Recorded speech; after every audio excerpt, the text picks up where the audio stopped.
জীবনের সবচেয়ে গভীর দুঃখের মুহূর্ত যখন তোমার হৃদয়টা ভেঙে চুরমার হয়ে যাবে, তখন তোমার পাশে একজন মানুষ কথা বলার জন্য সবচেয়ে বেশি প্রয়োজন।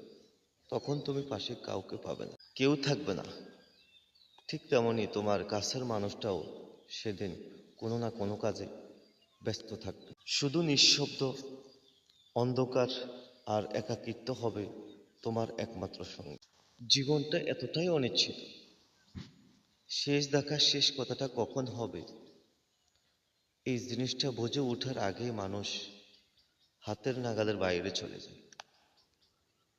মানুষের জীবনটা এতটাই অনিশ্চিত, বেঁচে থাকতে আমরা বুঝি না। কখনো কখনো আল্লাহ আমাদেরকে এমন জায়গায় নিয়ে এসে দাঁড় করান, মনে হয় সকল রাস্তাঘাট আমাদের জন্য বন্ধ হয়ে গেছে, মানুষ আমাদের থেকে অনেক দূরে সরে গেছে, নিজের সম্পূর্ণ প্ল্যানগুলা বেচতে গেছে, চলার পথে নিজে একা হয়ে যায়। মনে হয় পৃথিবীর সব কিছু আমাদের জন্য শেষ। আসলে তখনই শুরু হয় আল্লাহর প্ল্যান। আমরা যাদের উপর ভরসা করি তারা হচ্ছে সীমিত, কিন্তু আল্লাহর রহমত হচ্ছে সীমাহীন।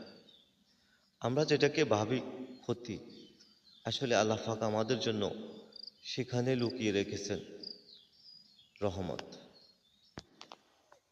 এই যে না পাওয়ার কষ্টগুলো উসিলায় আমরা দুরুদ ইস্তেগফারকে সঙ্গী বানাতে পেরেছি, এর চেয়ে বড় পাওয়ার আর কি হতে পারে।